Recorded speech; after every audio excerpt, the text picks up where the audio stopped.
Hello everyone, मैं कृष्ण शोराण। हमारे एक व्यूवर हैं और उन्होंने हमसे 3-4 सवाल पूछे हैं, तो हम 3-4 सवालों के जवाब देने की कोशिश करेंगे।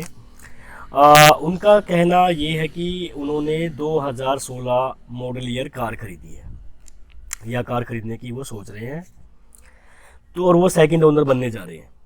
अब वो जो सेकंड ओनर बनने के लिए जा रहे हैं, तो उनका जो पहला सवाल है वो ये है कि अब मैं अपने ओनरशिप है जो आरसी को ट्रांसफ़र करवाने के लिए, अपने खुद के नाम से आरसी ट्रांसफ़र करवाने के लिए मैं आरटीओ में जाऊंगा, तो क्या मुझे इंश्योरेंस की कॉपी वहाँ पर देनी होगी?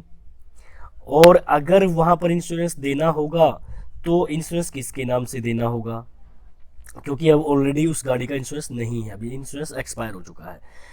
तो पहली बात यह है कि अगर आप आरटीओ में ट्रांसफ़र के लिए जा रहे हैं तो आपके पास इंश्योरेंस होना बहुत ज़रूरी है। बिना इंश्योरेंस के आप जो अपनी आरसी है, ओनरशिप है, उसको चेंज नहीं करवा पाएंगे। अब क्या है कि इंश्योरेंस किसके नाम से चाहिए? अभी क्या है कि आरसी जिनके नाम से है, जो कभी करंट ओनर है, जिनके नाम से आरसी है, उनके नाम से ही इंश्योरेंस बनेगा। उनके नाम से इंश्योरेंस बनेगा, उनके नाम से ही आरसी रहेगी, उनके नाम से ही बाकी के सारे डॉक्यूमेंट्स हैं वो लगेंगे। और आप वो सारे डॉक्यूमेंट्स है आरटीओ में सबमिट करेंगे। आरटीओ में सबमिट करने के बाद फिर आपके नाम से जब आरसी बन के आ जाएगी, जब आप ओनर बन जाएंगे, उसके बाद जो इंश्योरेंस आपने वहाँ पर सबमिट किया था, उनके नाम से जो इंश्योरेंस आपने दिया हुआ है वहाँ पर, उसी इंश्योरेंस को फिर आप अपने बाद में अपने नाम से ट्रांसफ़र करवा सकते हैं, कोई प्रॉब्लम नहीं है। कैसे ट्रांसफ़र होगा? आप जिस भी इंश्योरेंस कंपनी ने आपको इंश्योरेंस दिया हुआ है, उसी इंश्योरेंस कंपनी के customer care toll free number पर बात करके या उनको ईमेल के थ्रू बात करके आप अपना जो इंश्योरेंस है उसको ट्रांसफ़र करवा सकते हो। आप अपनी जो आरसी आपके नाम से बन के आई है, आपको वो आरसी का डॉक्यूमेंट से अपलोड करना होगा, उनको शो करना होगा, दिखाना पड़ेगा कि ये देखिए आप मेरे नाम से आरसी बनकर आ गई है, अब मुझे जो इंश्योरेंस है वो मुझे मेरे नाम पर ट्रांसफ़र करवाना है। तो ईजिली प्रोसेस है, कोई बड़ी बात नहीं है, वो आपके नाम से बाद में इंश्योरेंस है वो ट्रांसफ़र हो जाएगा। दूसरा उनका सवाल ये है कि क्या मुझे एनसीबी का फ़ायदा मिलेगा? अब देखिए, एनसीबी का फ़ायदा क्या होता है? बेसिकली जब भी कोई भी ओनरशिप चेंज होती है, एक ओनर से दूसरे ओनर के पास में कोई भी गाड़ी है या बाइक है वो ट्रांसफ़र होती है, तो जो करंट इंश्योरेंस बनता है, नया इंश्योरेंस बनता है, उस पर नो क्लेम बोनस बिल्कुल ज़ीरो रहता है। जब भी ओनरशिप चेंज होगी, नो क्लेम बोनस जीरो हो जाएगा ऑटोमेटिकली। उस पर कोई भी आपको जो नो क्लेम बोनस है वो नहीं मिलेगा। अब नो क्लेम बोनस कैसे मिलेगा? नो क्लेम बोनस अगर आपके पास वो, अगर आपने जो अभी इंश्योरेंस करवाया है, एक तो आपके पास वो इंश्योरेंस है, कॉम्प्रिहेंसिव इंश्योरेंस होना चाहिए, यानी कि फर्स्ट पार्टी इंश्योरेंस होना चाहिए, यानी कि दोनों चीज़ें उसके अंदर होनी चाहिए। इंश्योरेंस के अंदर ऑन डैमेज प्रीमियम भी आपको पे करना होना चाहिए, और थर्ड पार्टी का जो प्रीमियम है वो भी आपको पे किया होना चाहिए। यानी कि दोनों प्रीमियम अगर आप इंश्योरेंस कंपनी को पे करते हैं, उसी को फर्स्ट पार्टी इंश्योरेंस या कॉम्प्रिहेंसिव इंश्योरेंस बोलते हैं। अब क्या है कि जो इंश्योरेंस आपके नाम से ट्रांसफ़र हो गया है, अगर आप उसी इंश्योरेंस को 1 साल तक बिना क्लेम लिए अपने इंश्योरेंस पर, और सेकेंड ईयर में उस इंश्योरेंस को रिन्यू करवाते हैं किसी भी इंश्योरेंस कंपनी में, फिर आपको no claim bonus next year, यानी कि दूसरे इंश्योरेंस के ऊपर आपको नो क्लेम बोनस मिलेगा। जी, 20% नो क्लेम बोनस मिलेगा। जो आपका ओन डैमेज प्रीमियम आप पे करेंगे, उस ओडी प्रीमियम का 20% आपको एनसीबी मिलेगा। वो आपको फ़ायदा होगा अगले दूसरे साल में।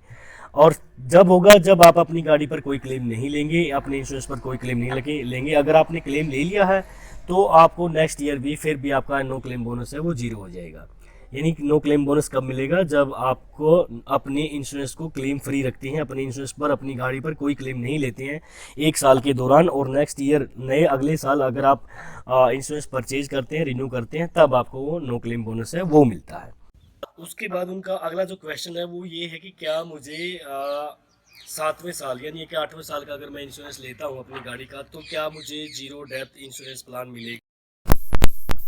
तो जवाब ये है कि बेसिकली जनरली क्या है कि इंश्योरेंस कंपनी है जो 5 साल तक की जो गाड़ियाँ हैं, यानी कि 5 साल से ज़्यादा पुरानी अगर कोई गाड़ी नहीं है, मैक्सिमम 5 टू 5 ईयर्स तक की जो गाड़ियां हैं, उनके ऊपर ही इंश्योरेंस कंपनी है जो zero depreciation insurance plan offer करती है। तो कहने का मतलब ये है कि अगर आप सातवें, जैसे आपने अभी गाड़ी खरीदी है, उसके हिसाब से अगर आप देखें तो आपका जो अभी इंश्योरेंस बनेगा वो 7 साल पुरानी आपकी गाड़ी हो चुकी है, तो आठवां जो इंश्योरेंस बनेगा वो आपको जीरो डेप्रिसिएशन इंश्योरेंस प्लान आपको नहीं मिलेगा। जनरली 5 साल तक ही इंश्योरेंस कंपनी है जो जीरो डेप्रिसिएशन ऑफर प्लान करती है। छठे साल में कोई, अगर रेगुलर आप कंपनी से चला रहे हैं और आपका रिकॉर्ड अच्छा है, आपका क्लेम रेशियो भी अच्छा है, आपने ज़्यादा कोई क्लेम नहीं लिया इंश्योरेंस कंपनी से, तो उस बिहाफ पर हो सकता है कोई इंश्योरेंस कंपनी आपको जीरो डेप्रिसिएशन ऑफर प्लान कर दे।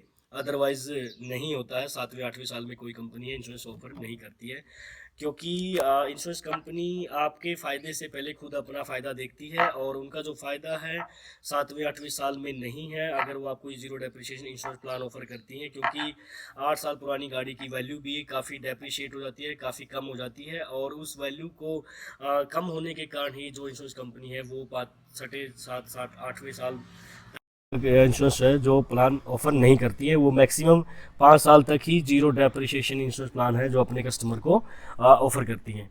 तो यही सवाल थे इस वीडियो के अंदर जो हमने कवर किए हैं, और मैं आशा करता हूं कि सभी सवालों के जवाब आपको मिल गए होंगे। अगर फिर भी आपका कोई क्वेश्चन रहता है, कोई सवाल आपका रहता है, तो आप हमें कमेंट कर सकते हैं, हम आपके कमेंट्स का रिप्लाई ज़रूर करेंगे। और अगर आपको ये वीडियो अच्छा लगा हो, पसंद आया हो, तो प्लीज़ अपनी वीडियो को अपने दोस्तों के साथ शेयर करें, लाइक करें, और ऐसी ही नई इन्फॉर्मेशन के लिए आप हमारे चैनल को सब्सक्राइब ज़रूर करें। मिलते हैं नेक्स्ट वीडियो में, तब तक के लिए धन्यवाद।